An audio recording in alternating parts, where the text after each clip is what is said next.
a gente vai aprender a colocar a mão na massa. A gente vai aprender a como fazer a planilha e como que ela vai trazer os resultados para a gente de acordo com esses conceitos que a gente já viu aqui anteriormente de o que que é o custo fixo, o custo variável, né, o faturamento, a margem de contribuição.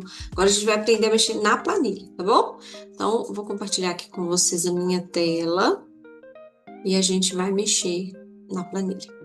Essa planilha, ela vai ter aqui embaixo todos os meses, ó, janeiro, fevereiro, março, abril, todos os meses. E aqui, ó, vai vir um DRE compilado. Ou seja, todos os dados que eu preenchi aqui, por exemplo, em janeiro, ele vai estar compilado aqui para mim, nessa estrutura aqui de janeiro. Então, vamos supor que em janeiro a gente precisou lançar o nosso faturamento aqui. E aí você teve várias vendas aqui, várias prestações de serviços, né, de acordo com o seu ramo de atividade. Então, você recebeu aqui um Pix, você pode pegar lá o seu extrato do banco para fazer isso aqui. E aí, você coloca aqui, por exemplo, janeiro, recebi um Pix de R$ 100. Depois eu recebi um crédito de venda de máquina de cartão, por exemplo. Aí eu vou colocar aqui, ó, mais R$ 250. Vou colocar todos os recebimentos aqui que vai gerar o faturamento pra gente. Toda vez que eu preencho aqui, dá esse total, aqui em cima a gente tem o faturamento real, que é bem bacana, né? E aí, se você descer mais um pouquinho aqui, ó, na planilha, a gente vai ter a mesma coisa para o custo variável. Custo variável são todos aqueles custos que a gente precisa ter para que a sua empresa consiga fazer as vendas. Então, vai ser lá, por exemplo, pagamento de fornecedores. Eu vou pôr aqui, ó, fornecedores. Eu vou colocar aqui R$ 50, tá? Sacola, taxa de máquina de cartão, por exemplo. Você vai colocando aqui todas essas despesas. E aí, ela vai somar aqui em cima o total, e esse total, você vai observar que ele vai somar aqui em cima, nessa outra planilha, ó, tá vendo? Beleza, então você vai continuar. Depois que você colocou todos os custos variáveis aqui, você vai colocar quanto que é o salário do funcionário. Então, se eu tenho 5 funcionários, eu vou somar o salário dos 5 funcionários e vou colocar aqui. O ideal é que aqui você coloque o salário já com o encargo, tá? Ou que você lembre de colocar esse encargo aqui embaixo na planilha. Vou te mostrar o campo aqui. Mas vamos supor que você tenha 5 funcionários, cada um ganhando R$ 1.000. Então, você vai colocar aqui um salário de R$ 5.000. Beleza? Mesma coisa seu Prolabore. O que é o seu Prolabore? É o que deveria ser o seu salário enquanto empreendedor. Então, vamos colocar aqui R$ 1.500, por exemplo, tá? Só para a gente já preencher a planilha. Ela já vai dar uns dados aqui, e esses dados aqui vão ser compostos lá em cima. Agora, a gente vai passar para o custo fixo, tá? Mesma coisa o custo fixo aqui. Então, por exemplo, aluguel. Meu aluguel é R$ 2.500. Aqui tá somando o valor, que eu não sei de onde, mas a gente já vai aproveitar e já vai corrigir. Meu aluguel é 2.500, meu condomínio é 150, eu pago mais R$ 300, 250 de energia, eu pago aqui uma conta de água de R$ 100, você vai colocando. Aqui, olha, tem a opção do Simples Nacional, que é o imposto, né? Quanto que você paga em média de imposto? Eu pago R$ 500, uma média. Coloca aqui. Quanto que eu pago por contabilidade? Mais R$ 600. Quanto que eu pago, né? Às vezes tem outros impostos. Você vai colocar tudo aqui, tá?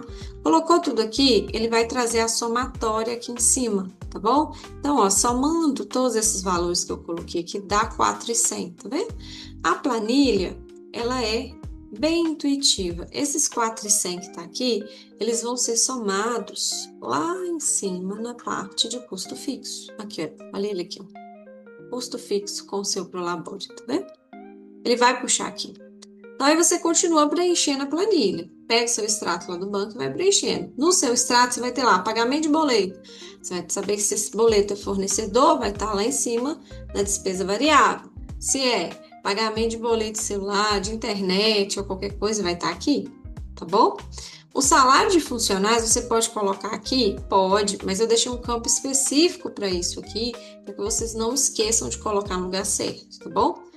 Beleza. Acabei de fazer isso, estou fazendo uma reforma na minha empresa. Você vai ter os custos que seriam da reforma ou da manutenção de equipamentos, de carros, mesma coisa. Coloca aqui, ele vai somar lá em cima. Aí vem aqui também o custo fixo ou outras despesas, né? Então, por exemplo, se é uma clínica, aí você quer fazer um lanche lá para o seu cliente, um bolinho aí uma vez por semana, você vai colocar aqui supermercado, ou supermercado funcionários que você compra pão para eles todos os dias, coloca aqui frutas, às vezes é xerox, às vezes é pagamento de um software, né, que você tem um sistema operacional, despesa com cartório, papelaria, mesmíssima coisa. Vou colocar aqui, ó, despesa com papelaria, já vai somar aqui, já vai levar lá para cima, tá bom? Ótimo. Agora aqui as entradas com empréstimos ou capital de terceiros. Então, se você tem uma parcela de empréstimo, você vai pôr o valor da parcela aqui. Vamos supor que é uma parcela de R$ 800, você vai colocar aqui. Se você fez uma venda, perdão, de equipamento, né? Você tinha lá 10 computadores. Aí você vendeu um computador. Aí o que você vai fazer? Vendi o computador por R$ 2.000. Esse valor da entrada, ele não é uma venda. Por quê? A sua atividade fim não é vender computador, a sua atividade fim é vender, sei lá, roupa, pizza. Então, esse dinheiro ele não pode entrar na receita como se fosse uma venda. Então, ele vai entrar aqui. Então, aí você coloca aqui, ó, R$ 2.000, por exemplo, do computador. Se eu vendi um maquinário, mesma coisa. Às vezes, seu maquinário, você está substituindo o seu maquinário, e aí você comprou um novo e fez um empréstimo para substituir o novo, para substituir o antigo. E aí você vendeu o maquinário. Ah, vendi o maquinário por R$ 5.000. E aí você vai colocar aqui os 5.000, que ele também não pode entrar como se fosse venda. Então, qualquer despesa, né, que não faça parte, qualquer entrada ou despesa, que é aqui embaixo, que não faça parte da sua atividade fim, vai entrar aqui, tá bom? Lembrando que esses R$ 800 de empréstimo aqui, ó, é como se você tivesse pego R$ 800 emprestado lá do banco. Não é R$ 800 de parcela, tá? Por quê? Porque a gente está falando de entrada. Então, vamos supor que você pegou aqui R$ 10.000 emprestado lá no banco. A parcela desse empréstimo, ela vai entrar aqui embaixo, ó, empréstimos. Aí vamos supor que você pegou 10.000 e vai pagar R$ 800 de parcela. A parcela vai entrar aqui embaixo, tá? Cartão de crédito, mesma coisa. Ah, eu tenho um cartão da empresa. Ah, não, o meu cartão, eu uso ele na pessoa física. Gente, com essa lei nova, você vai ter que aprender a separar o que é pessoa física e o que é pessoa jurídica, tá? Mas vamos supor que nesse caso aqui você paga R$ 1.500 de cartão, ok? E aí, esses R$ 1.500, eles vão ser somados lá em cima, tá? Então, todas as despesas que você tiver aqui, elas vão somar aqui, tá? E aí, vão entrar lá em cima, nessa parte de despesas operacionais. Se você tiver alguma dívida passada, você vai colocar aqui, porque você ainda paga alguma parcela, você ainda paga alguma coisa dessa dívida. Então, tem que colocar aqui, tá bom? Então, é sobre isso. E aqui, ó, a gente vai ter também saídas, né? Então, às vezes você fez aí um parcelamento de dívida ou algum boleto atrasado, né, que ficou do outro mês, você vai ter que pagar agora, vai ficar aqui. E eu coloco aqui embaixo também, saídas de investimentos. Como assim? Às vezes você está investindo em marketing, você quer fazer aí uma campanha para fazer publicidade de uma venda de roupa num bairro que você sabe que na sua cidade você não atinge, né? Toda vez que o cliente vai lá na sua empresa, você anota lá o nome, o endereço, o telefone, e aí pelas suas fichas ali de venda de clientes, você identificou, por exemplo, que um bairro mais distante não compra de você. Aí você vai fazer lá um Facebook Ads, né, que é uma propaganda. Aí você vai colocar aqui quanto que você vai colocar para fazer o investimento em marketing. Ah, eu vou contratar uma pessoa para fazer uma ação de social media. Coloca aqui. Reserva financeira, mesma coisa, né? Às vezes você vai fazer uma reserva para você ter um capital de giro. Às vezes você não tem capital de giro, né? Aí você fica, né, na dúvida, como que eu vou fazer meu capital de giro? Vai juntando um pouquinho todo mês. Vai juntando um pouquinho todo mês, e aí esse valor que você for juntando todo mês, já já você tem o capital de giro que você precisa. Ou você pode pegar um empréstimo e pagar uma parcela de empréstimo, mas já ter esse capital de giro. Então, é uma opção. Você pode ter uma reserva de oportunidade. O que é isso? Reserva de oportunidade o meu fornecedor me ligou e falou que eu tenho 20% de desconto se eu comprar a mercadoria com ele hoje, porque está com estoque grande. Isso é uma reserva de oportunidade, está aparecendo uma oportunidade de você ter um lucro de 20% a mais. Então, às vezes você tem aqui uma reserva de 10 mil, vai fazer uma compra com o fornecedor de 8 mil e ainda vai ganhar 20% a mais na venda. Reserva de emergência. Eu nem gosto de falar assim, reserva de emergência, não, porque fica parecendo que a gente está juntando dinheiro para pagar uma conta que nem existiu, né? Mas seria uma reserva para você ter aquela segurança, aquele conforto quando você tiver algum tipo de emergência na sua empresa. E a reserva de despesa de demissão. Essa aqui é muito importante, gente. Essa reserva aqui funciona assim, ó, eu tenho lá 4 funcionários. Quando o contador faz o cálculo da folha de pagamento, o contador pode colocar lá qual é o percentual ou o valor que você tem que separar todo mês, já esperando, se programando para que quando esse funcionário for mandado embora, você tenha essa reserva lá para você mandar esse funcionário embora. O que acontece? Muita gente não faz isso aqui, está com o funcionário lá 5, 10, 15 anos. O funcionário já pediu para sair, mas você não tem dinheiro para mandar ele embora. Ou o funcionário está fazendo corpo mole porque ele quer ser mandado embora, mas você não tem dinheiro para pagar ele. Porque na hora que você vai desligar uma pessoa, né, você vai pagar pelo tempo que ela te prestou esse serviço. Então, tem que colocar aqui essa reserva com despesas para demissões, de acordo com a quantidade de funcionários que você tem. E esse cálculo ele é feito pelo contador. O contador consegue fazer e te passar. Então, se a pessoa ganha um salário mínimo, em geral, a média de uns R$200, acho que nem isso, 100 e poucos reais, para ir juntando por mês, né? Então, tem que saber sobre isso aqui. E aqui é a parte de infraestrutura do negócio e crescimento do negócio. Então, você pode fazer algum tipo de curso, né? Algum tipo de compra de equipamento específico, né? Aqui você pode colocar esse tipo de coisa que você vai mexer na infraestrutura da empresa. E aí, colocou aqui, então vou colocar aqui, ó, por exemplo, o preço dessa aula, né? E aí ele vai somar aqui em cima e vai somar tudo lá.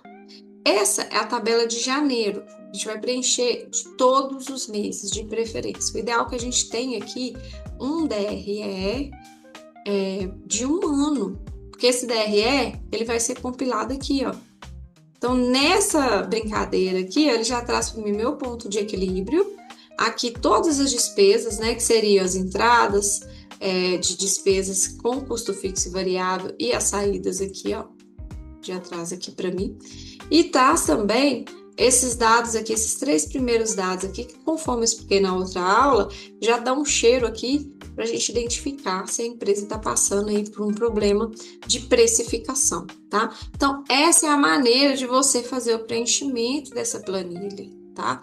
Aqui de lado, o que eu coloco para a gente? Eu coloco para a gente o que seria o ideal, né? Por exemplo, um custo variável ideal é entre 45% e 60%, 65%, a não ser que você venda por volume. Se você vender por volume, esse custo variável ideal pode chegar até 80%, conforme eu expliquei nas outras aulas, mas eu gosto de deixar essa caixinha aqui, ó, para a gente ter um parâmetro, e esses percentuais aqui são de acordo com os números que estão aqui, a gente ter esse parâmetro, tá bom?